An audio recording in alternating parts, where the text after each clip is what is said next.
Queridos irmãos, amigas, amigos, boa noite para todos.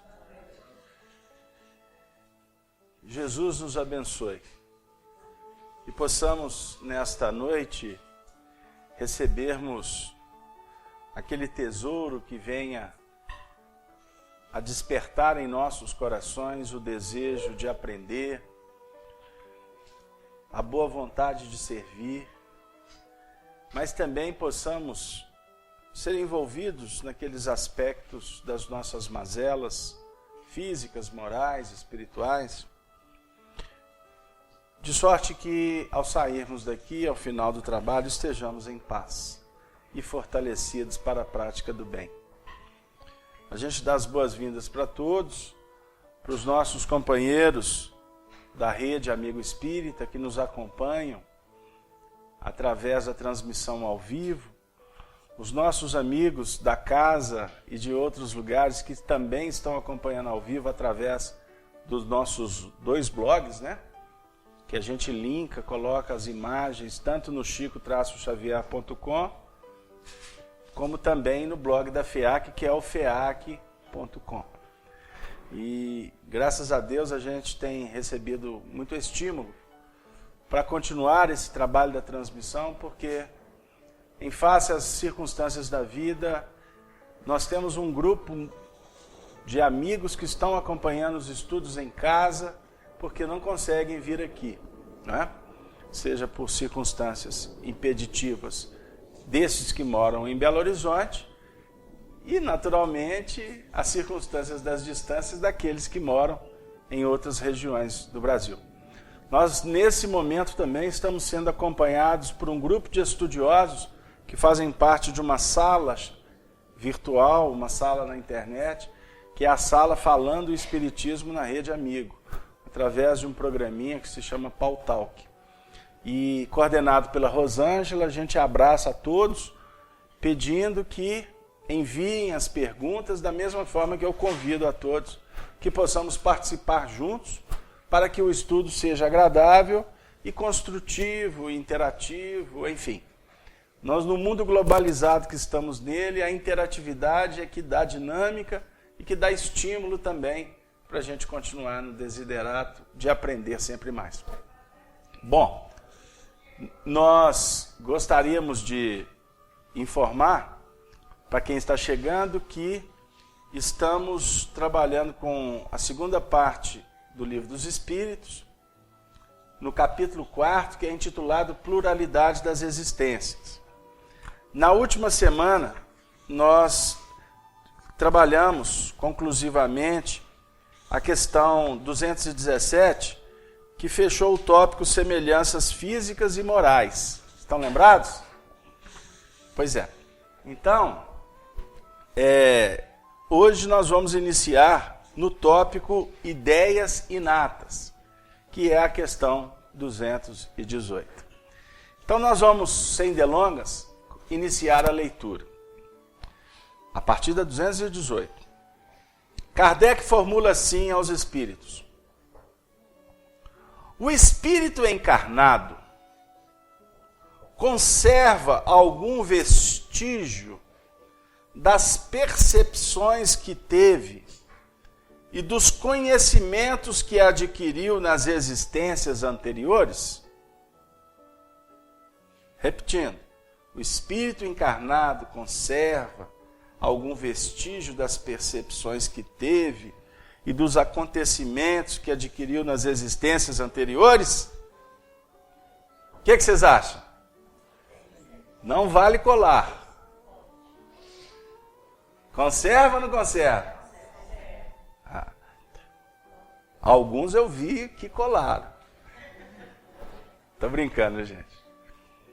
Por que eu brinco assim quando a gente está estudando o Livro dos Espíritos? É óbvio que a resposta nos ajuda. Mas o grande lance é a gente responder, trabalhar a resposta de sorte que a gente não esteja apenas sendo informados. Ou seja, que seja no mecanismo do aprendizado desenvolvido a questão da confiança, não, da certeza, da convicção da lógica do processo. Porque senão, a doutrina espírita fica para nós como um mero mecanismo informativo. E não pode ser assim. Estudar a doutrina espírita é diferente de qualquer outro estudo. Que nós estamos trabalhando com a nossa alma, com a nossa sensibilidade. Ponto. Vamos voltar. Então, para vocês, o espírito encarnado conserva vestígio ou experiência de existências anteriores. Vamos lá. Resposta.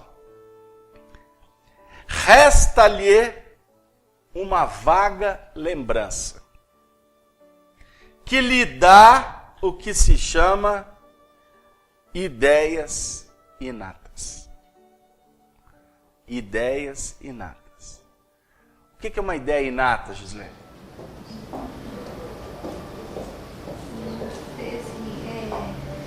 Que passa, a gente imagina, né?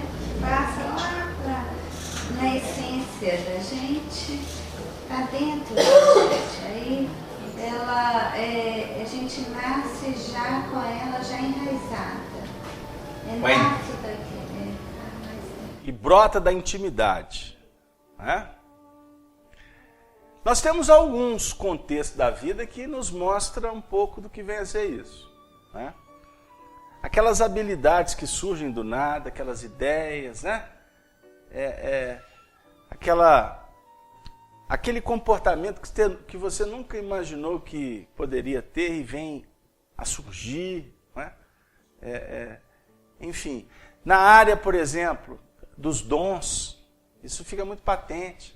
Né? O indivíduo nunca tocou um instrumento, né, Clay? De repente coloca um instrumento na mão dele e começa a brincar aqui e tal, sem muita habilidade, mas daqui a pouco, engraçado. Você tem um dom, a gente fala assim, tem um dom. E de repente, não é um dom que veio do alto. É um dom que foi conquistado e que projeta o indivíduo para o alto. A gente vê muitas vezes até interpretações de textos espirituais, que muitas vezes o indivíduo, na hora de interpretar, ele acaba complicando uma ideia que é simples. Essa semana mesmo eu vi um amigo espírita falando assim, pegando um texto do Humberto de Campos, dizendo, porque Deus conduz a nossa vida e nos compete a nós agradecer aos dons que Ele nos concede. A ideia está correta, não está? Em parte, sim. Porque a nossa vida é regida pela misericórdia da providência divina. Não é? Que te concede possibilidades. Agora, o dom que Deus nos concede é o de viver. Os outros dons, eles são desenvolvidos pelo Espírito. Fica claro, gente? É simples a ideia. Agora, se eu coloco assim, não, Deus me concede o dom, eu estou transferindo uma coisa que é conquista do Espírito. Que é o trabalho, que é o esforço. Não é? Então, a ideia inata, a percepção de outras vidas, surge em momentos muito interessantes da nossa vida, porque costuma ser até um mecanismo de defesa do espírito. Costuma ser um movimento inconsciente do espírito para buscar recurso para sair de uma dificuldade. Não é elaborado. Vem. Aí você fala assim, mas vem de onde? Aí o místico, até o espírita místico, costuma dizer assim, não, foi o espírito que me socorreu. Tá, os benfeitores espirituais estão nos sustentando o tempo todo, não tem dúvida. Aí de nós, se não for a presença deles.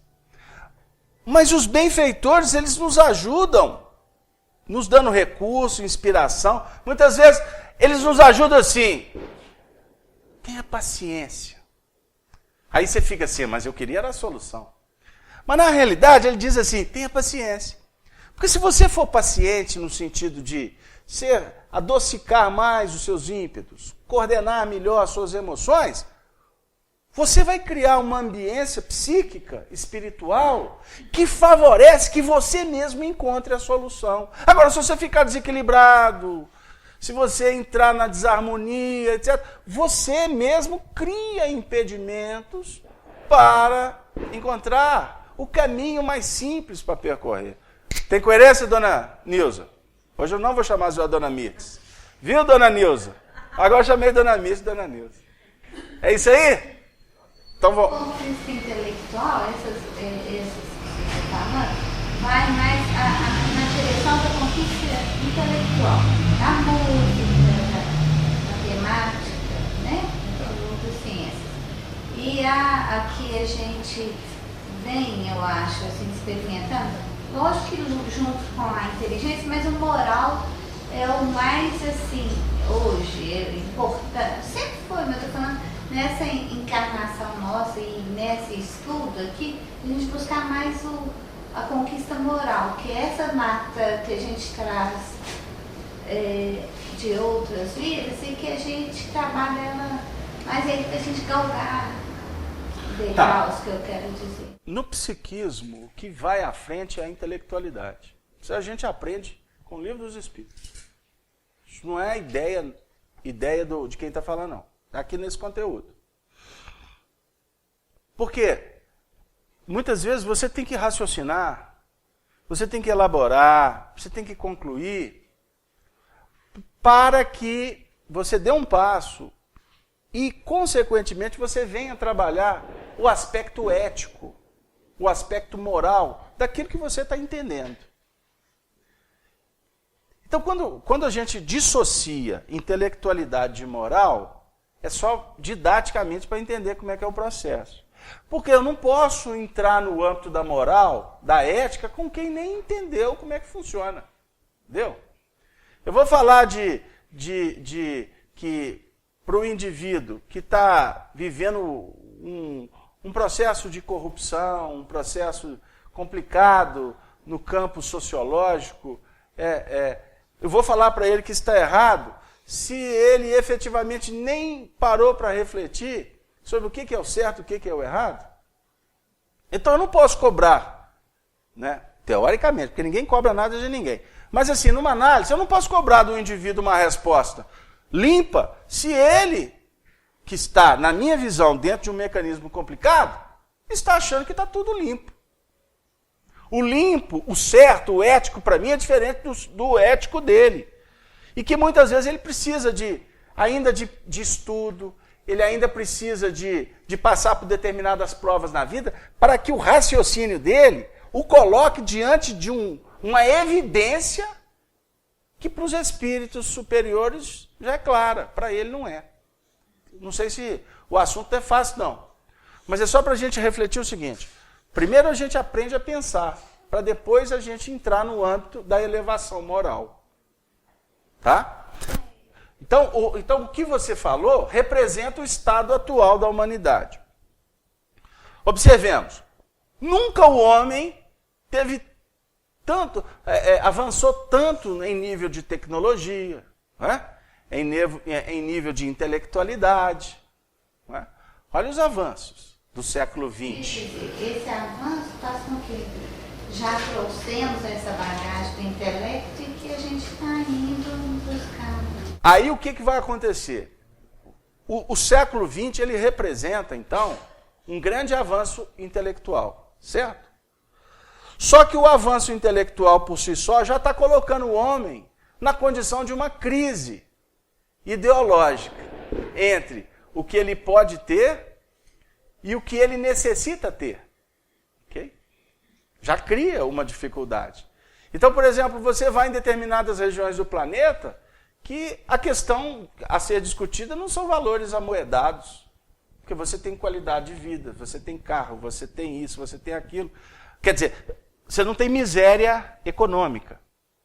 Mas aí você encontra uma miséria chamada miséria moral. Por quê? As questões intelectuais, as questões materiais, elas não alimentam a alma. Não alimentam. Isso é fato. E se não tem alimento, ficamos famintos. E desnutrido, nós ficamos doentes. Tem coerência? E a doença que nós estamos falando é a doença de estarmos necessitados de carinho, né? De fraternidade. A gente hoje discute, por exemplo, a questão da família. Hoje eu conversei com uma companheira do movimento espírita e falávamos sobre isso. Como que os espíritos estão investindo na questão da família? Sobre coisas básicas, que para muitos aqui fica assim, eu já recebi críticas, e a gente acha super importante a crítica, até para avaliar se a gente está certo ou se a gente precisa de rever. Mas a crítica assim, poxa, mas você bate tanto nessa questão de família, que até parece que você vive, que você é como se você estivesse incentivando que a gente voltasse para o passado. E eu disse para a pessoa assim, mas é mais ou menos isso mesmo. Oh, mas nós vamos regredir? Não. Nós queremos fazer um trabalho de resgate histórico do que foi bom da história. Agora, eu não posso, seria incoerência de minha parte, querer viver uma dinâmica de família de 50, 100 anos atrás. A dinâmica hoje é outra. Mas a qualidade não pode se perder. A gente quer resgatar o lado bom da família. Os valores morais. Por quê? Será que nós não temos tempo? Vamos raciocinar. Será que realmente a gente não tem tempo para almoçar juntos? Não dá, Casalberto. A minha vida é um sufoco. Tá, então se você não tem condição de sentar com o seu marido, com os seus filhos para almoçar juntos, será que não é possível que vocês levantem meia hora antes para tomar um café da manhã juntos? Não dá, porque um trabalha de madrugada. Não, então tá bom. Não dá para fazer um lanche da noite junto? Não dá. E nem no final de semana? Não, então você só mora no mesmo ambiente. Mas se for assim, se realmente não dá nem para o final de semana, nem nas férias vocês conseguem estar juntos?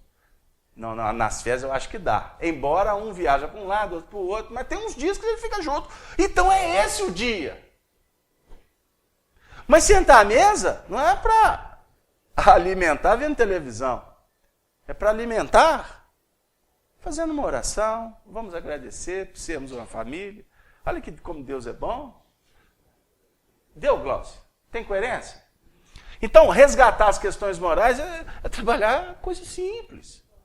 Mas se a gente não valoriza o simples, aí a gente vai entender por que nós estamos doentes, carentes e cobrando da sociedade comportamentos que nós mesmos não temos. Qual comportamento? Da indiferença. Uma das coisas que mais dói, não é? Indiferença. Eu bato muito nessa tecla. A gente tem que viver o hoje como se não houvesse o amanhã, no sentido equilibrado, né? Porque tem gente que vive o hoje, acha que não tem amanhã, e tem amanhã sim, viu? Tem resposta. Mas por quê? Aproveita o momento do seu relacionamento com seu amigo, com seu patrão, mas não exija dele o que ele não possa dar. Porque o que a gente vê na prática é que muitas vezes a gente engrinalda, a gente investe tanto nas relações para se decepcionar amanhã. Não é assim? Porque hoje ele está vibrando com você. Amanhã costuma não ter tempo nem de telefonar para você. E o nosso comportamento é de querer que o outro faça. E é natural dentro de uma lei de reciprocidade, né? Tem coisa, não é tão gostoso um amigo te ligar, pô, vai lá, acredito em você, pô, que bom, quanto tempo, não é? Isso faz bem, e a gente não tem visto isso no nosso contexto globalizado, não é verdade, Cleide?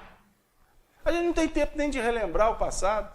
Então aproveita hoje, investe hoje, né? Aproveita esse momento que você está do lado de fulano, de Beltrano, e dê o que você possa de melhor para ele. Porque essas experiências todas têm tudo a ver com essas questões que nós estamos estudando aqui.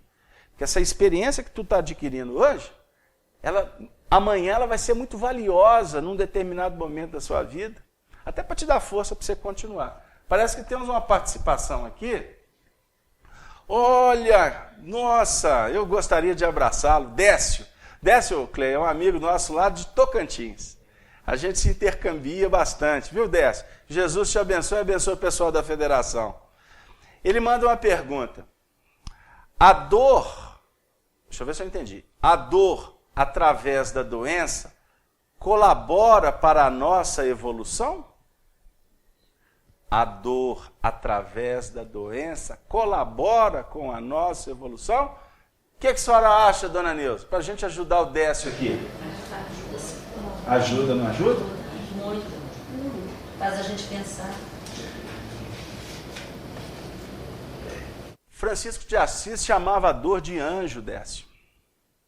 O anjo da dor. A dor, os animais passam por dores, não passam? A dor do animal não é dor moral. É dor evolução. Não é? É dor sensibilização. A dor do homem, a dor do espírito, é a dor moral. Porque, diga-se de passagem, a dor, dentro do mecanismo das expressões do nosso corpo físico, ela representa como uma fonte escoadora dos nossos problemas. Então, as doenças, para nós, elas significam uma forma da gente estar como que drenando, purificando, aquelas energias que a gente vai somatizando no nosso corpo perispiritual. Não é? Então, dor física, analisada sob uma ótica espiritual, ela é bendita para a gente. Como diz os budistas, né? Isso não é termo espírita, mas os budistas usam muito. Queimar o nosso karma.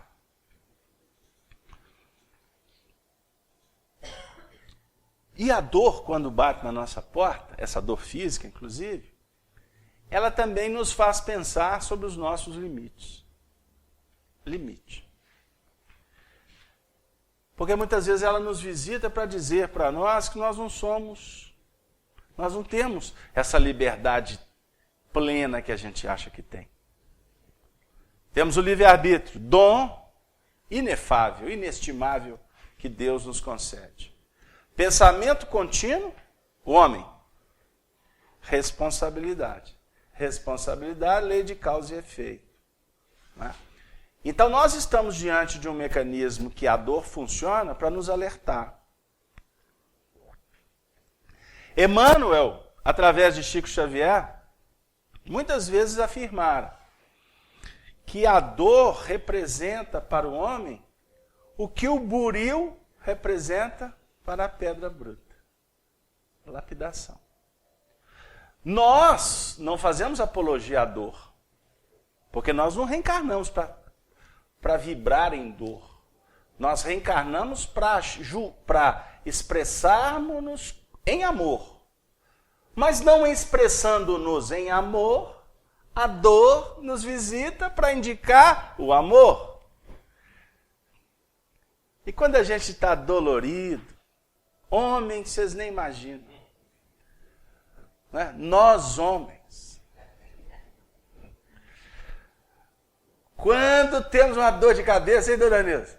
Jesus, acabou o mundo. Né? A mulher, nesse sentido, tem uma performance de andador, que é uma coisa fantástica. Mas nós, homens, eu vou falar por nós, viu? Vocês me deram essa outorga. Né? Nós, homens, meu Deus, como é que é bendita a dor, Clei? Porque cai, mas cai do pedestal com a facilidade. Para de falar alto. Antes você fala assim, roubei a janta. Na hora que está doente, roubei, mingauzinho. Mas vira um anjinho, não vira? Ah, mas não aguenta trabalhar? Ou enxaquecazinha suficiente para uma semana de licença médica. Estou brincando. Cada um tem a sua resposta diante da dor. Né? Uns mais, aguentam mais, outros menos. Tem a ver com maturidade. Tem a ver com capacidade psíquica de domínio. Quanto mais materializado, mais a dor derruba. Quanto mais espiritualizado, mais capacidade de diminuir o tamanho da dor. Os faquires, que fazem exercício de iniciação, o projeto deles é de dominar, né, a matéria. Por isso é que eles chegam na condição até daquela vida asceta, de abrirem mão de uma série de coisas, e a dor os visita de uma forma completamente diferente. Isso representa o esforço que o espírito precisa de empreender para domar as dificuldades do caminho. Mas a dor, nos mostrando nós homens os nossos limites, ela funciona para nos auxiliar no desenvolvimento dos aspectos chamados humildade. Doutor, qual que é a minha chance? É diferente, não é? Não é diferente, gente? Imaginem quando a gente fala assim, doutor, quanto tempo de vida? Balança, não balança? Antigamente tinha um programa na televisão que era assim, balança, mas não cai. Vocês lembram dessa época, não lembram? Puxa vida, essa agora foi os espíritos que me inspiraram. Né? Porque é uma coisa, essa é antiquíssima. Balança, balança, mas não cai. Não é fácil, não. Agora a gente pode entrar num processo em que essa dor e expiação seja então uma dor missionária. É aquela dor que nós passaremos a pedir. Porque sabemos que passando pela dor, nós teremos a oportunidade de dar testemunho real sobre se nós estamos convictos ou não do empreendimento chamado amor. Jesus é a representação desse estágio. Ele não precisava da dor para mostrar limite. Jesus não precisou da dor para pagar, para se reajustar com o passado. Não. Mas ele pediu a dor, pois passando por ela, em silêncio, embora doído, né? Traído, perseguido, abandonado, torturado, ele pudesse nos mostrar como devemos reagir diante da dor, inclusive dando a outra face. O Décio, querido amigo, tu nos proporcionaste, muito obrigado, uma senda de reflexão. Não é verdade? Então, vai a dica. Eu vou falar para as mulheres. Quando aquela dona lá no salão de beleza errar e arrancar um bife, hein? Nem dói. Essa dor não é dor evolução, não. Hein? Dói não, né? Pois é. Então vamos pensar, gente, com muito carinho. Porque de acordo com o nosso comportamento, nós podemos driblar ou minimizar as nossas dores. Muito obrigado, Décio. Pergunta 218A. A teoria das ideias inatas não é, portanto, uma quimera? Resposta: não. Os conhecimentos adquiridos em cada existência não se perdem. Liberto da matéria, o espírito sempre se recorda. Aqui nós vamos ter muito material.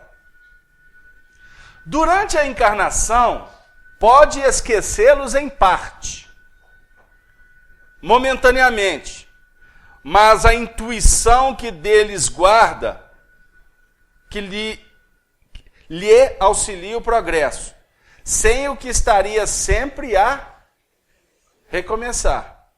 Em cada nova existência, o espírito toma como ponto de partida aquele em que se encontra em sua existência anterior. Jesus amado, durante a encarnação nós podemos esquecê-los, mas a intuição que deles guarda lhe auxilia o progresso. Essa resposta é transcendente para o nosso ponto aqui de reflexão. Primeira frase: quando o espírito está liberto da matéria,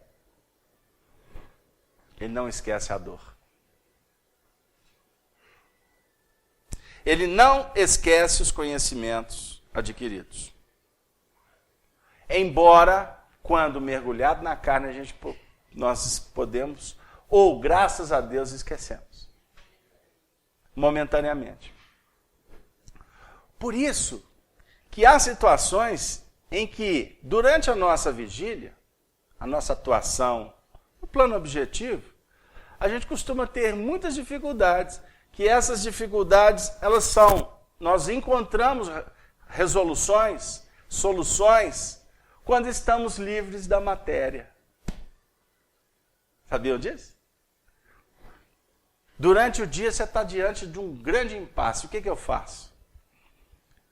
Aí seu cérebro, você não consegue encontrar a solução. Mas basta um instante de oração, uma noite bem dormida, que você no dia seguinte encontra a resposta. Porque instintivamente, psiquicamente, você mergulha em busca da solução, quando em espírito, e consegue relembrar equações. O que na matéria nós temos dificuldade, pela nossa própria performance, pela dificuldade que o nosso cérebro tem de assimilar, pelos laços que nos prendem no corpo, que dificultam as percepções mais ampliadas. Deu aí? Muito interessante esse aspecto. Agora, a intuição que nós guardamos, ela é extremamente importante, inclusive para evitar que a gente cometa delitos que cometemos no passado. É uma ideia que surge, é um medo, né? Ou aquele chamado pressentimento. E isso costuma acontecer em determinados ciclos da nossa vida. Determinadas reações psicológicas que o espírito manifesta é fruto de ideias inatas, Tatiana. Aí a gente vai entender, por exemplo, por que uma mãe que sonhou em conceber um filho, não é? Planejou, teve uma gravidez belíssima, hein? Aí de repente vem o parto, a criança nasce, e a mãe, por exemplo, entra num surto de uma depressão inexplicável. Já parou para pensar nisso, Tatiana? Por quê? Se você for verificar na lógica, não tem explicação. Mas muitas vezes é um movimento que o psiquismo do espírito faz. Estou dando um exemplo, tá? Porque o que a gente costuma falar, o pessoal acha que toda a história é igual. Não é isso, não. Mas costuma ter esta mãe vivido uma experiência extremamente difícil. Numa gravidez ou no nascimento, nos primeiros anos em que ela foi mãe em outra existência com uma criança. E ao ver a criança no mundo, é como se descortinasse um passado que ela não sabe qual é. Né? E algo traz para ela um projeto que, efetivamente, a resposta dela com esse painel que se abre em tese, é de profundo medo quanto ao que há de vir. Entendeu? E quando rejeita a criança?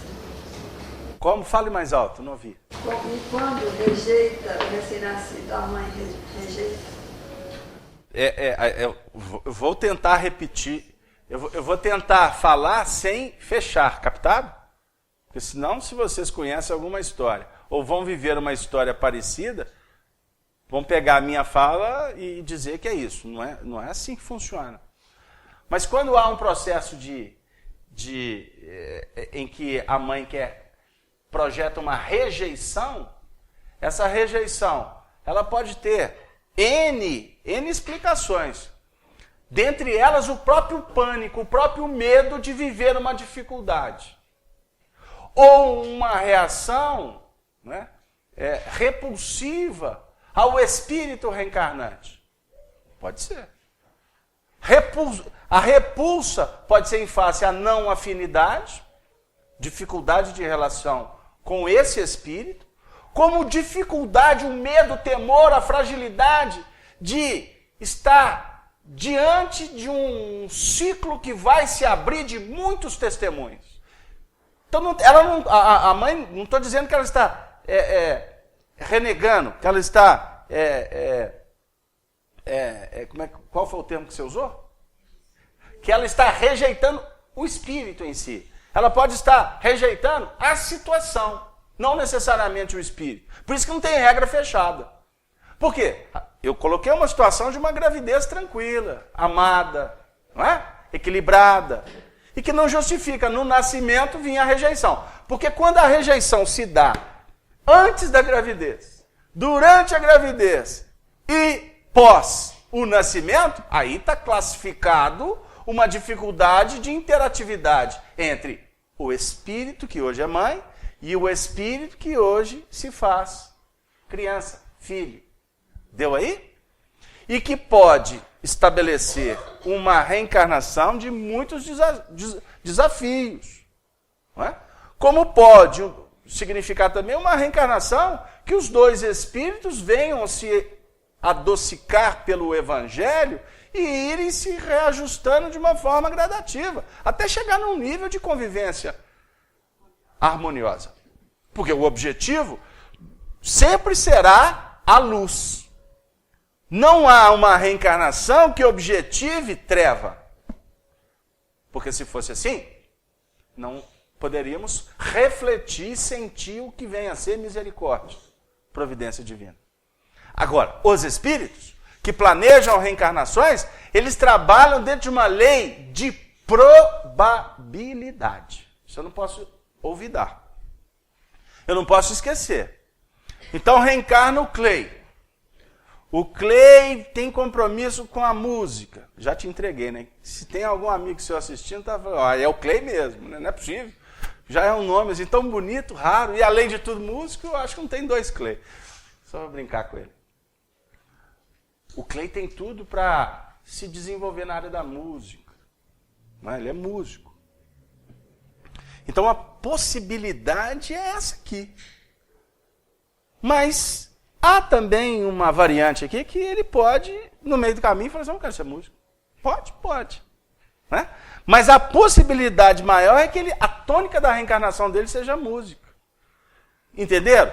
Quando os espíritos fazem planejamento reencarnatório, eles trabalham com uma linha de compromissos e tendências, mas com variações. Porque nós não somos parafusados para fazer assim, assado. Porque se fosse assim, não teria uma metodologia de liberdade e de aprendizado. Porque nós vamos aprendendo a partir do momento que tu escolhe, tu se propõe a fazer aquilo que escolhestes. Eu mesmo tenho vocação para veterinária. Não tem nada a ver com música. Olha aí, gente. E sou músico. Então, agora ele está dizendo para mim o seguinte, eu vou complicar a reencarnação dele. Ele reencarnou para optar entre a música e entre a veterinária. Né? Aí, como eu vou julgar aqui, ó, não posso perder, né, porque senão eu complico a cabeça dele. Como hoje ele é músico, teoricamente a tendência é que fosse para esse caminho. Mas de repente, dependendo do comportamento dele, estou pegando ele porque isso acontece conosco. Dependendo do comportamento dele na música, se começasse a complicar demais, os espíritos falaram assim, olha, tem uma alternativa. Nós podemos sacudir a vida dele aqui e de repente colocar ele aqui para cuidar dos bichinhos. Porque aí pode ser uma forma até da ovelha não fugir demais do aprisco. Entendeu? O que eu estou falando? Mas pode ser também que na última existência ele foi veterinário. Aí se vocês algum dia precisarem e não acharem um veterinário fácil, liguem para o Clay. Sou Clay, faz uma prece para o meu cachorrinho aqui. De repente, quem sabe ele até se prontifica a ir lá dar um cuidado no cachorrinho. Na última existência ele foi veterinário. Desenvolveu, aprendeu, trabalhou o lado humano. Né? Mas ele tem, de outras experiências, algumas ideias inatas que foram adquiridas através da música. Então, olha, Clay, nessa vida agora, beleza, veterinária, você já está assim, resolvido nesse campo aqui por enquanto. Vamos para uma outra vertente? Vamos trabalhar com uma coisa mais subjetiva? Uma coisa mais de sensibilidade? Uma sensibilidade num outro patamar? Então nós vamos trabalhar com a música. Deu aí? Aí você vai entender, puxa vida, eu sou pedreiro, mas no fundo eu queria ser médico. Uma coisa não tem nada a ver o pedreiro com o médico. Por que não? Não tem nada a ver com a educação. Por que não? Jesus, quando define sede perfeito como perfeito é o vosso Pai Celestial, ele quer definir para nós que nós vamos caminhar por vários caminhos. E não tem sofrimento. Agora, se tu não pudestes realizar um sonho,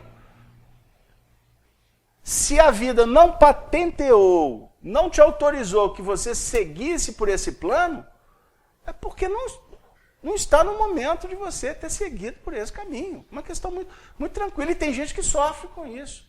Tem gente que tem dificuldade até de se socializar ou mesmo de se autoaceitar. Não se conformam. Não é? São pessoas que muitas vezes caminham revoltadas a vida inteira. Puxa vida, na minha família todos estudaram, mas Deus não deixou, eu tive que fazer isso, eu tive que cuidar da casa, eu tive que ser a empregada da casa. E aí caminha a vida inteira revoltada. E de repente não para pensar que possivelmente a condição dela de não ter podido estudar, não é porque o trabalho dela, não é? Era de ter se compromissado a dar base e sustentação para os outros, que costuma ser, olha o que eu vou falar, hein? Costuma ser muito mais importante do que efetivamente ser bem-sucedido na Terra. Isso é para a gente pensar. Porque a visão materialista é ser bem-sucedido aqui. A visão que a nossa mente é trabalhada, nesse contexto agora, é de trabalhar rápido, né, para conquistar muito. E no mundo espiritual, a equação é outra. Não é trabalhar rápido para adquirir muito. É trabalhar bem para vencer mais na própria intimidade. Qualidade, eficiência. Por isso que Paulo de Tarso, na carta aos Gálatas, diz assim: fazei o bem enquanto está em tempo. Eu gosto muito, aprendi isso com Honório Abreu. Quando Paulo fala fazer bem, tem religioso que traduz a Bíblia e escreve assim: e fazei o bem. Fazer o bem subentende, fazer caridade, tá? Isso é conotação religiosa. Paulo de Tarso, como psicólogo, profundo entendedor do psiquismo humano, ele coloca que é necessário que a gente faça bem. Se você tem as suas responsabilidades, faça-as bem. Faça-as com qualidade. Mesmo que você tenha que perder o aplauso do mundo, o reconhecimento da terra, faça bem. Porque você fazer bem, você está fazendo o bem. Para você mesmo e, quiçá, para aqueles que estão com você. Me ocorre aqui um exemplo. Você vai ao médico, consulta médica. O nosso psiquismo, quando nós vamos procurar o médico, nós ainda estamos vinculando o médico ao sacerdote, né? Há uma mistura. O médico é aquele que tem que resolver, né, o problema. E hoje em dia, quando você... raros são os médicos, dentro das suas especializações, que atendem valorizando a qualidade. Me desculpem os profissionais da saúde que estão nos acompanhando. Pode ser até polêmico o que eu esteja falando, né, Cleide? Mas a prática do dia a dia está nos dizendo que são raros aqueles que atendem o paciente com uma visão integral. Tem um médico antigo aqui em Belo Horizonte, eu não posso citar o nome dele, que é antiético. Certa feita ele me disse assim, ele é um senhor hoje, está caminhando com uns 80 e tantos anos. Ele fala assim que um dos grandes problemas da medicina é a especialização. Embora a especialização seja importante. Por quê? Quando você para prestar atenção no detalhe, só naquele detalhe você vai se capacitar mais. Só que o problema é que se capacita aqui, vamos analisar a capa do livro. E a gente esquece que também a gente precisa de olhar o frontispício do livro. contracapa do livro, a orelha do livro. Então, com isso, a gente perde a oportunidade de atender com mais qualidade. Hein, dona Mita? Não é assim? Então, se você atende lá na evangelização 10 crianças, não fica preocupado em ter 20 na sala, não. Viu, amigas? Agora eu vou falar para as evangelizadoras que estão nos acompanhando à distância. Chegou a hora de atendê-las. Faça com amor. Porque esses 10 de hoje, amanhã pode ser 20, 30, 40, 50, até que vai chegar um dia na tua sala, que vai chegar a criança que você tem compromisso com ela. Esses que você atendeu há trocentos anos aí, era um curso de preparação para você enfrentar aquele que é o seu desafio. É aquele que vai chegar na sala e vai colocar fogo na sala. Hein? Hoje está lá no plano espiritual, Denise. Ele só está de olho assim. Denise, eu quero ver esse santinho do pau oco. Uma hora vai ser eu que você vai ter que... Estou brincando. Mas é a vida. A vida está nos dando a oportunidade. Porque amanhã vai vir um desafio. Amanhã vai chegar o testemunho. Então, se eu não tomo cuidado para fazer, para me capacitar de verdade, com profundidade, na hora que chegar o testemunho, pode ser o suficiente para me abandonar o barco. Isso acontece assim, nos movimentos religiosos. Eu vou contar para vocês uma história. Jesus, há 2000 anos atrás, disse assim, é que a seara é imensa. Poucos são os trabalhadores. Não foi isso que Jesus falou, Glaucio? Você sabe que até hoje não mudou esse processo? Mesma coisa. Se você visitar todos os núcleos espíritas no mundo inteiro, o papo é o mesmo. Tem muito serviço e pouco trabalhador. E tem lugar que tem muito cacique para pouco índio. Cada um quer mandar mais que o outro. Eu falo isso com imensa tristeza porque eu estou no meio. Eu vivo isso. E eu estou falando isso com pureza d'alma para os espíritas que podem estar acessando o nosso trabalho singelo aqui. Porque nós não viemos aqui para fazer contramovimento. Pelo contrário. Porque nós, espíritos, precisamos de nos unir. Mas nos unir através do quê? Da força do trabalho. E do compromisso com o estudo doutrinário.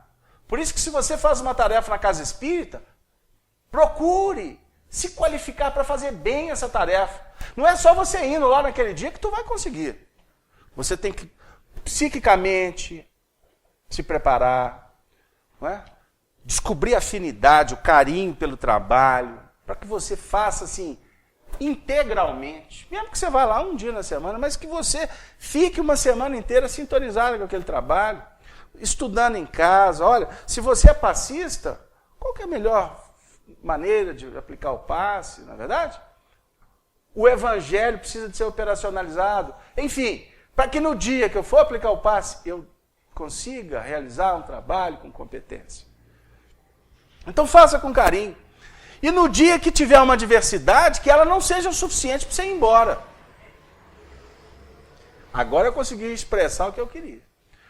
Porque na realidade, muitas vezes, o motivo que explica o porquê tem tantos poucos trabalhadores para operar com Jesus, é porque a maioria de nós não queremos servir a Jesus. Nós queremos que Jesus nos sirva. Vocês têm estudado o romance intitulado Ave Cristo? Que bela obra. Mais uma de Emmanuel. Lá nós vamos encontrar um diálogo entre Apio Corvino, um cristão, divulgador do Evangelho, com seus quase 80 anos, ensinando um discípulo de Jesus, mais novo, cristão como ele, mas dando os primeiros passos. O nome dele era Quinto Varro. Apio Corvino é o nosso benfeitor Bezerra de Menezes. Naquela época, vivia lá nas regiões de Lyon. E Quinto Varro ficou, com o passar do tempo, se tornou um grande evangelizador na história do cristianismo, até canonizado na igreja no século XVI, como Pedro de Alcântara. É um dos benfeitores do Brasil. Quinto Varro vivia uma traição. Ele encontrou a mulher traindo no tálamo conjugal com o primo dele. Ou o primo dela, se não me engano. Se não me engano, o nome dele era Opílio Venturo. E aquilo, o mundo acabou para ele. E ele cristão. E ele se desesperou. E no meio da crise psicológica, moral, espiritual, ele não cometeu nenhuma bobagem, mas foi procurar ajuda com Apio Corvino, o seu instrutor. E no meio, para fazer o atendimento fraterno, no meio do atendimento, ele sofrido, ele diz assim, que ele não se sentia digno de se dizer cristão. Porque no fundo, se ele pudesse, ele matava a mulher e o traidor. E aí ele foi desabafando. Até que Apio Corvino disse assim para ele, que nós como cristãos devemos aprender a servir a Jesus e não exigir que Jesus nos sirva. No momento em que eu tenho o ímpeto de cometer um delito, né, eu de alguma forma estou querendo promover um movimento em que Jesus vai ter que me servir. Porque eu não aceito, com resignação, com obediência, os fatos que são promovidos na minha trajetória. Então, como cristãos, eu não posso me rebelar. Como cristão, eu tenho que servir a Jesus. Como é que eu vou servir a Jesus? Primeiro movimento. Compreender. Porque é necessário compreender. Porque se eu falar só o aceitação, o aceitar, nós podemos estar, na gíria a gente fala, a gente pode estar engolindo sapo. E tem gente que está até muito obeso de tanto engolir sapo. O amigo falou assim, pô, eu estou obeso, porque eu estou engolindo de sapo. Nós podemos engolir o sapo, mas no fundo eu não aceitei. Então, bem-aventurado se tiver engolido sapo. Porque se depender de alguns terapeutas aí, você tem que fazer catarse. Você tem que gritar, você tem que brigar, você tem que pôr para fora e tá assim da turma da saúde, da psique, dando palpite na vida dos outros. Com todo respeito, com todo carinho. Mas aqueles que estão dando palpite na intimidade dos seus pacientes, né, Tatiana?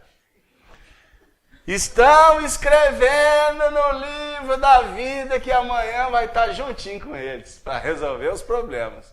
Porque se você está dando palpite, você está tirando a oportunidade do indivíduo escolher. Concorda? Ou você concorda? E outra coisa, quem tem autoridade para entrar na intimidade de alguém e falar o que ela deve fazer? Teve um dia, essa história, eu já contei ela milhões de vezes, eu vou repetir. Tem gente nova aqui, pelo menos lá, né? Em algum lugar do mundo tem alguém novo. Que daqui a pouco também vai assim, lá vai ele contar a história de novo. Eu já vou ficar mais velho, repete, né, dona Missa? Tem uma história assim? Mas certa feita eu atendia. Hã? Ah, só não sabe, como diz o católico, da missa só não sabe um terço. A companheira chegou para nós, Glócia, e falou assim, chorosa, vivia um problema complicado. Aí ela me contou o drama, no atendimento fraterno. Aí, por fim, ela falou assim, agora eu quero saber o que a doutrina espírita vai falar. Até assustei, né? Afinal de contas, eu separo ou não separo daquele desgraçado? Eu até afundei na cadeira. Eu falei assim, Jesus, que de vez em quando eu converso com ele. Eu falei assim, Jesus, olha aqui, eu vim aqui em seu nome. Essa batata quente é sua, não é minha? Eu disse para ela, a primeira coisa, a doutrina espírita não vai te falar o que você tem que fazer. Porque não é o papel da doutrina espírita. A doutrina espírita é uma chave, define Allan Kardec, que precisa aprendermos a manuseá-la para abrir portais. Jamais para fechar a porta. A doutrina espírita esclarece. Agora, quem aponta o que fazer é quem pode. É quem tem autoridade. É quem vive, não só prega. Porque nós temos, inclusive no nosso meio espírita, muitos que pregam. E é louvável. Mas um só é o pastor. Quem diz para nós o que nós podemos fazer ou devemos fazer é Jesus. Então a senhora bateu na porta errada. Nós não vamos entrar no mérito se a senhora deve ou não separar dele. Mas aqui na doutrina espírita a gente tem estudado um pouquinho sobre a lei de amor. A lei de evolução, a imortalidade da alma, as nossas responsabilidades, o nosso passado que manifesta como ideias inatas, como tendências, a definir que se estamos do lado um dos outros existe um motivo, nada acontece por acaso. E se nós estamos passando pela dificuldade hoje é porque nós sememos a dificuldade no ontem. A dor nos avizinha. A dor nos avizinha para nos apontar que precisamos de ter mais atenção e não precipitar. E dentro da lei do amor, nós também somos convidados a desenvolver a fé, a esperança, a caridade, sabendo que os dias melhores virão. Se a senhora considera-o como um desgraçado, desgraçados somos muitas vezes nós, que esquecemos que existem muitas pessoas sofrendo aí fora, porque a gente só pensa no nosso bem-estar. Será que realmente ele é um desgraçado? Se a senhora está aqui no templo espírita, numa casa espírita, conversando conosco, será que a senhora já não apresenta mais condições de entendê-lo? Será que ele não precisa muito mais de ajuda do que condenação? Porque qual de nós estamos incólume? Qual de nós não estamos ainda envolvidos nas próprias condenações da nossa consciência? Então, eu falei para ela, minha irmã, aí eu fui crescer na cadeira, eu estava afundado. Eu fui crescer na cadeira, aí eu, Jesus, valeu, só me ajudou. Se eu vim aqui para servir Jesus, eu preciso de servir com autenticidade, em espírito e verdade. Aí eu falei para ela, melhor seria se ele que quisesse. Mas como é você quem está querendo, não sou eu. Ela me interrompeu. Eu falei assim, Jesus, o Senhor apareceu, foi agora. Não é você que quer separar? Não. No fundo, aí começou a chorar. E eu também. Ela chorando de tristeza e eu chorando de alegria, porque o negócio estava começando a ficar bom e melhorar. Mas afinal de contas, quem que está querendo separar? Ele? Não. Mas só falou que ele é um desgraçado? Não, ele até que é bom. Eu falei assim, Jesus, o negócio melhorou. Agora a equipe de Bezerra está aqui, ela está tomando um passe. Mas ele, não, ele até é bom. Mas afinal de contas, quem que está querendo? Afinal, eu não estou entendendo. Todo mundo que eu conto a história fala para me separar dele. E ainda fala que ele é um desgraçado. E eu não concordo. Mas eles falam tanto no meu ouvido que eu já estou começando até a aceitar. Aí eu disse para ela, pronto.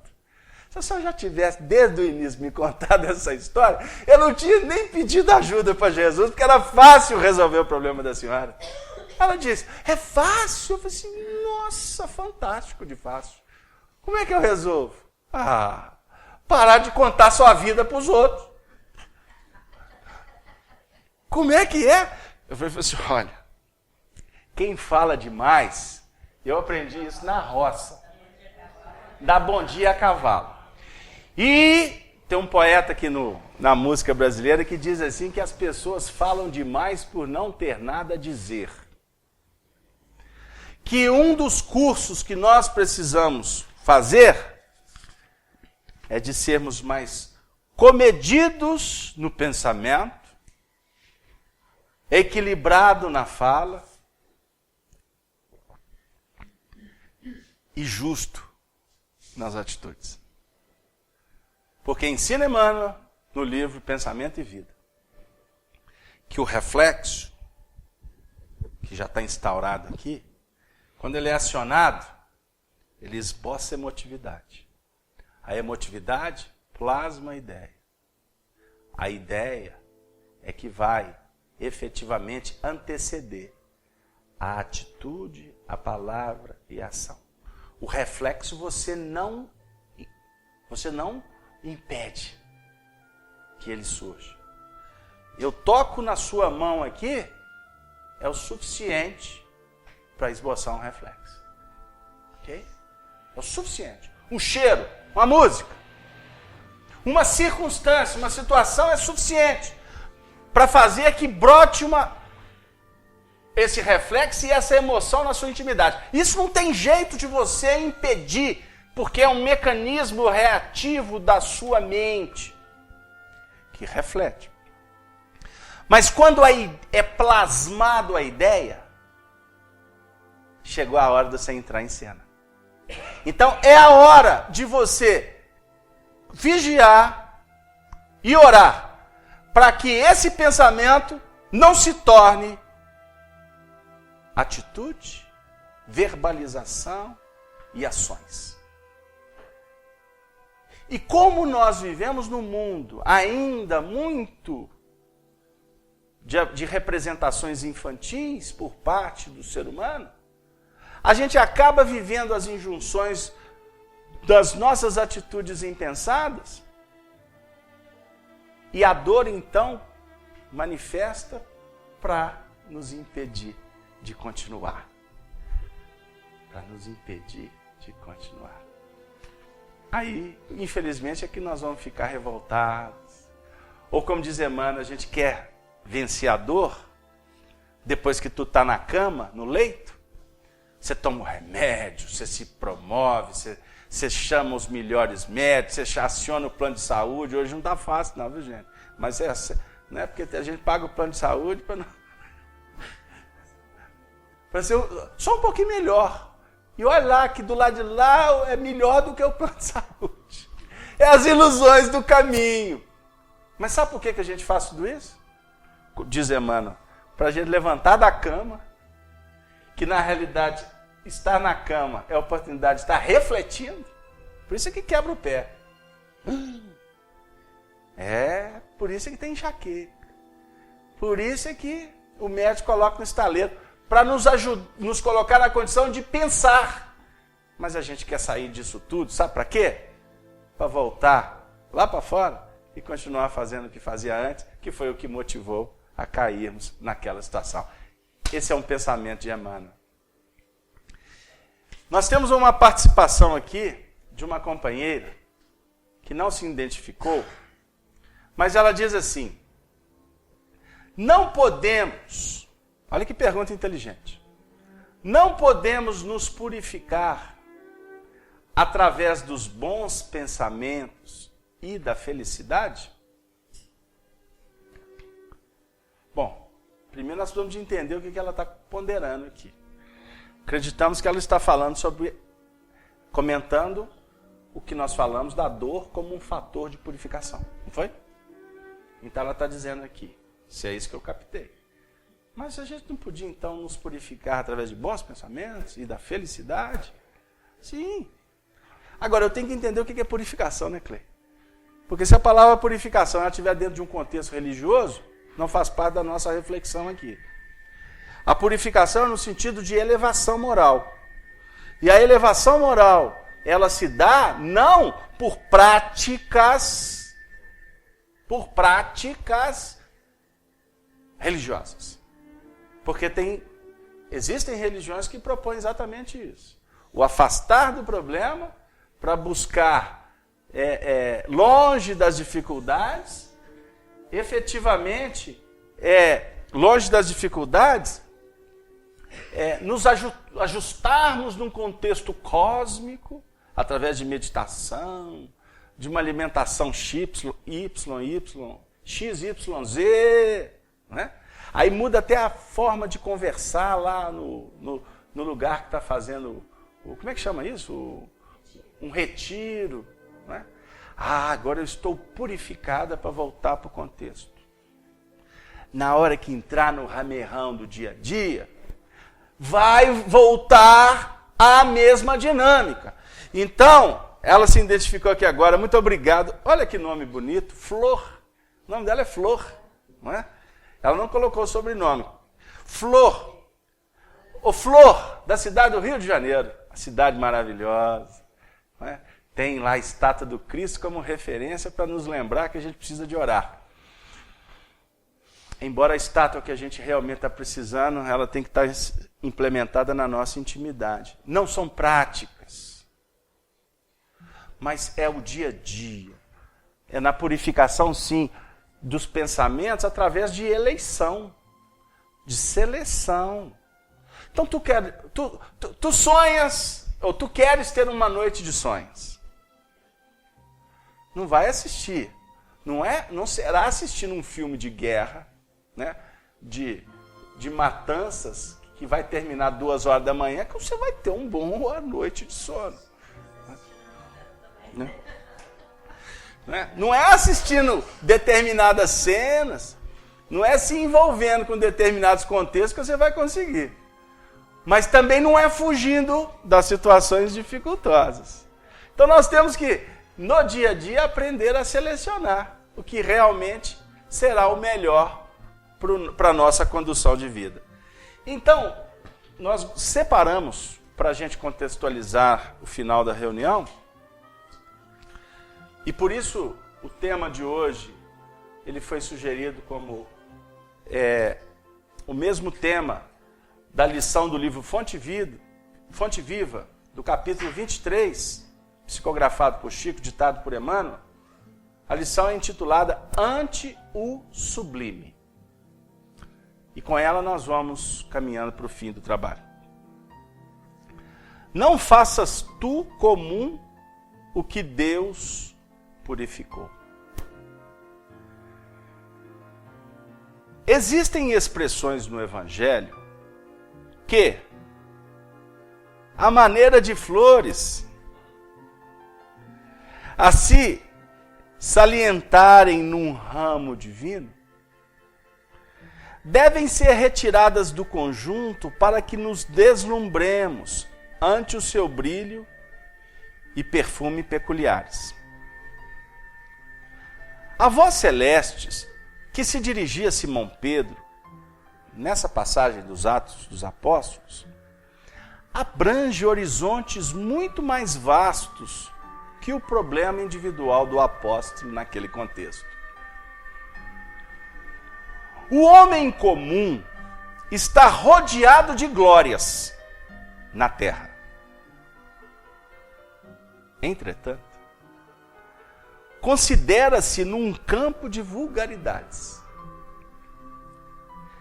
incapaz de valorizar as riquezas que o cercam. Vamos entender que as glórias são essas.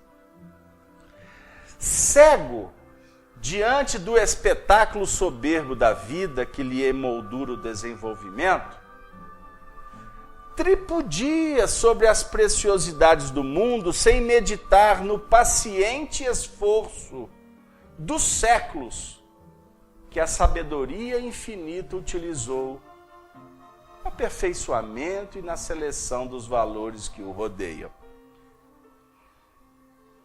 Quantos milênios terá exigido a formação da rocha?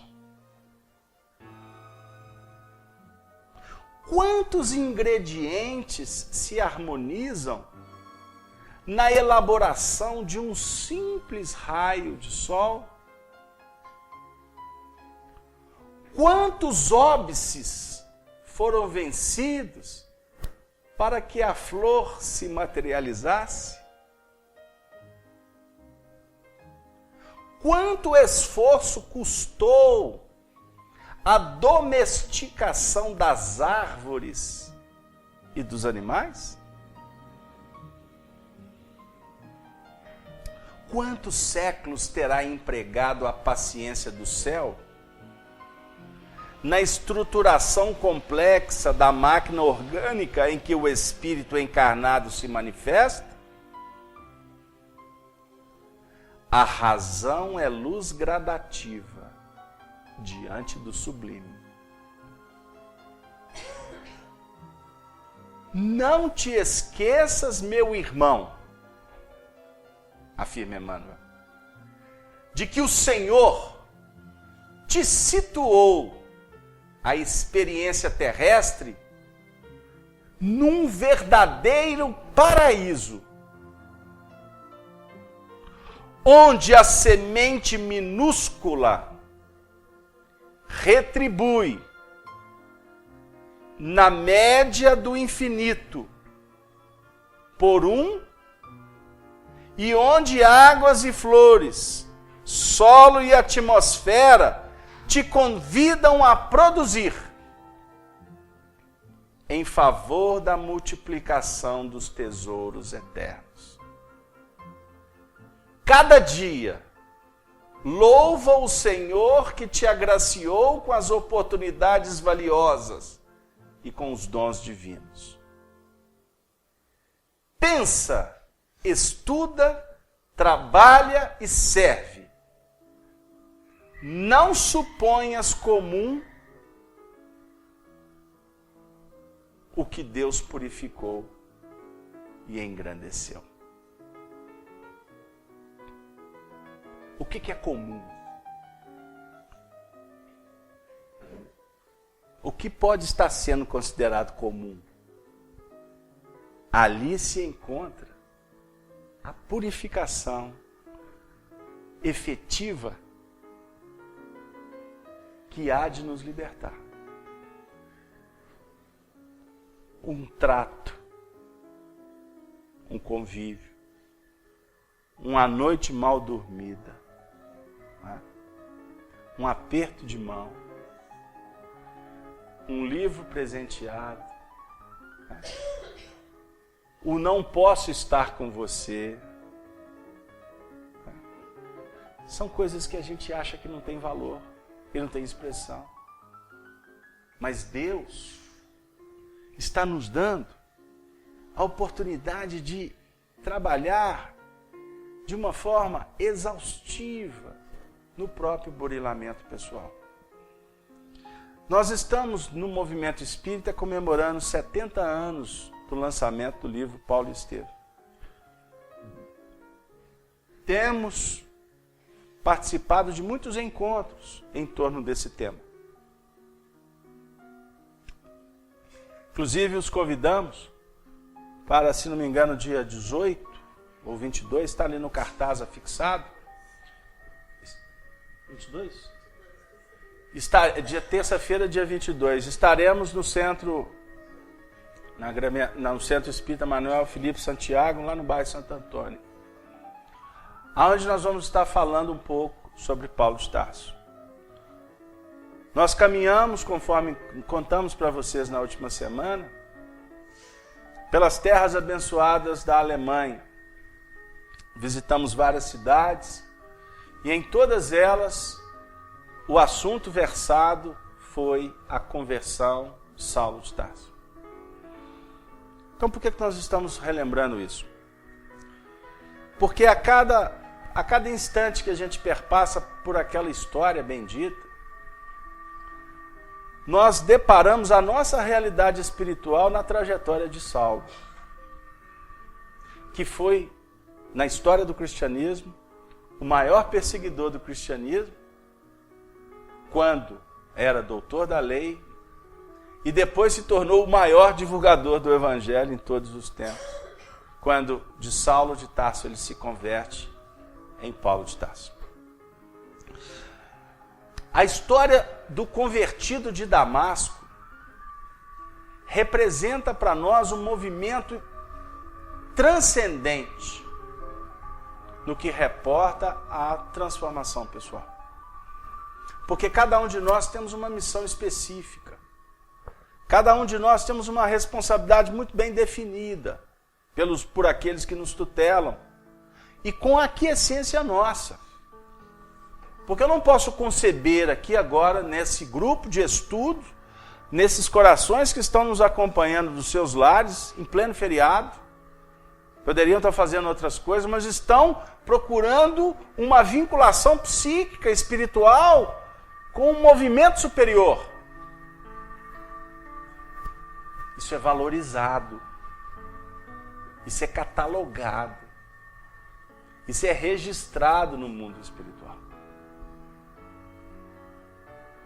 Então, todos nós que estamos nesse momento aqui, nós somos aquelas ovelhas que estamos no caminho da nossa Damasco em busca de modificar as questões mais profundas da nossa alma. E a gente tem percebido, a cada movimento em que a gente vai estudando a vida desses baluartes, como Paulo de Tarso, embora tenha sido ele o maior divulgador do Evangelho, tenho eu para mim que a maior tarefa dele foi com ele mesmo. Ele tinha tudo. Ele era poderoso. E ele abriu mão de tudo. Ele abriu mão até da própria família. Porque ele descobriu a luz. E a família não houvera descoberto a luz que ele tinha percebido. E, por exemplo, quando ele foi procurar o pai dele, aonde ele vai buscar conforto, carinho, apoio, ele recebeu aquele último não que definia para ele uma caminhada solitária. Embora com muitos corações que Jesus foi encaminhando para o lado dele desenvolverem a obra. O nosso instante é dessa descoberta, que é pessoal, e que há de nos colocar na seguinte condição: ou nós cuidamos, valorizamos, investimos no que realmente é essencial, ou nós vamos continuar fazendo comum o que Deus está indicando para nós como uma obra de purificação. Agora chegou na própria pergunta que a Flor trouxe para nós. A purificação que nós vamos adequar dizendo: a autoiluminação, a promoção espiritual se dá através de um esforço que deve ser itinerante, perseverante, valorizando cada detalhe da vida. O companheiro me perguntou assim hoje: puxa vida, mas são tantos desafios quando a gente quer mudar de vida,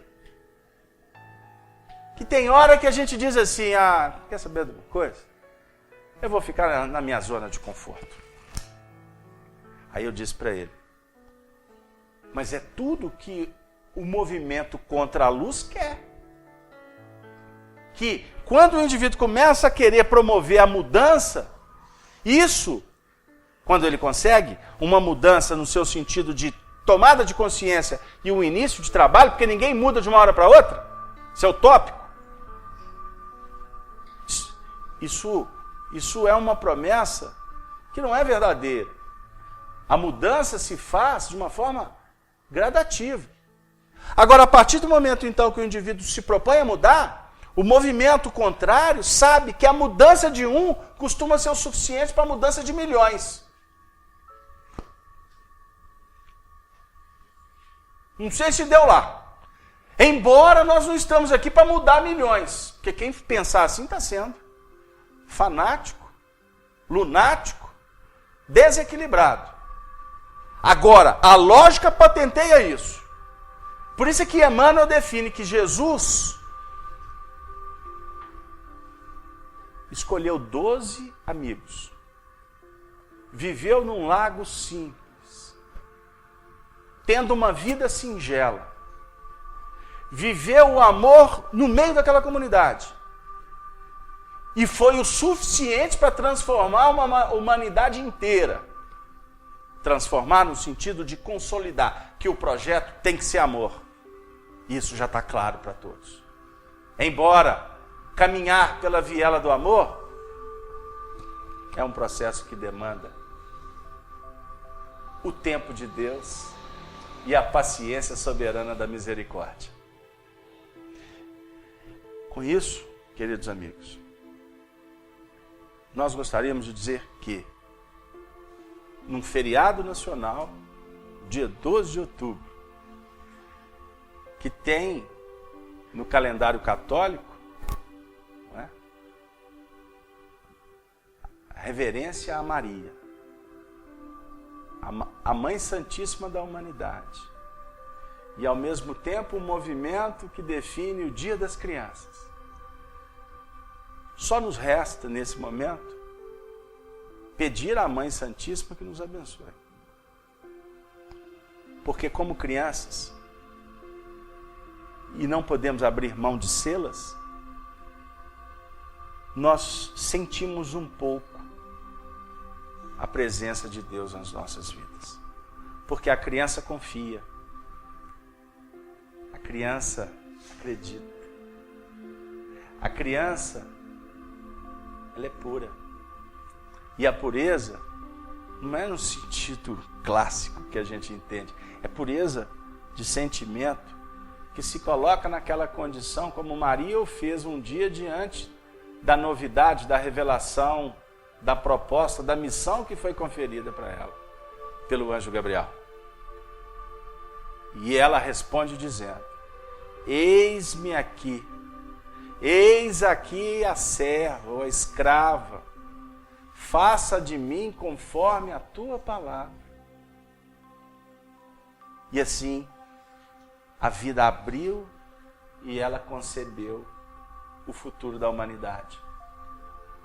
É o convite que os Espíritos hoje vêm fazer para nós, dizendo que a estrada que devemos percorrer, ela está cada vez mais clara, ela está cada vez mais objetivada. Mas perpassar por ela é de competência de cada um de nós. E nós não vamos fazer por feitos astronômicos, como muitas vezes o nosso ego exige ou propõe, né? Feitos dentro da ideia da megalomania, de arrastar pessoas, ou arrastar multidões, ou construir templos que albergam, ou que no mundo materializam uma questão que é de foro íntimo. Então, realizar essa construção espiritual, como Francisco de Assis se propôs a fazer, é tarefa de todos os momentos. Você com a sua mãe, você orando pelo seu pai, você diante do sobrinho, você diante do paciente, diante do terapeuta, você diante de quem está chorando, você diante de quem está sorrindo, você diante da vida, sempre pronto a dizer: o que queres de mim, Senhor? E acima de tudo, saindo para servir Jesus. Perguntaram para mim assim hoje: haverá reunião? Hoje é feriado. Mas nós falamos assim, com muito carinho. Nós estamos nos colocando na condição de servir a Jesus. E Jesus disse que meu Pai trabalha até agora e Ele também. Então o feriado é justo para descansar, para ver outras imagens, outros lugares, respirar outros lugares, outros oxigênios, conviver com outras pessoas. Mas um instante nos pede que nós transformemos o nosso trabalho no grande movimento que entretém o nosso coração. Então, trabalhar no feriado para nós é motivo de muita alegria. E revê-los, estando aqui conosco, dividindo esse pão, na condição de servos e amigos, nós só podemos findar a nossa atividade dizendo: muito obrigado por vocês terem vindo. E agora, no instante final da nossa reunião, nós vamos fazer a prece, através da nossa companheira Glaucia, para que a gente possa envolver a todos aqui presentes, todos nós, encarnados, desencarnados, envolvermos os corações que estão nos acompanhando dos seus lares, aqueles que vão assistir depois as gravações. Vamos orar pelos nossos irmãos de tarefas que estão viajando, que estão atendendo as demandas familiares. Mas eu gostaria que também o foco das nossas preces sejam aqueles que nesse momento estão no vale das dores, sem perspectivas, passando por augúrios, distante dos seus corações queridos. Porque, como diz Bezerra de Menezes para Maria Santíssima, que o convidou para habitar um mundo feliz, como eu posso, Senhora, ir para um mundo melhor, sabendo que existem tantos corações que eu amo, que estão precisando de amigo? Então permita, Maria, que eu permaneça na terra. E é esse o convite que os Espíritos fazem para nós. Que a gente se felicite sempre agindo em nome da eternidade, que é a expressão do verdadeiro, do legítimo, do expressivo amor de Deus. Muito obrigado a todos e tenham um belo feriado, porque ele se estende por mais 2 dias. Muito obrigado a todos.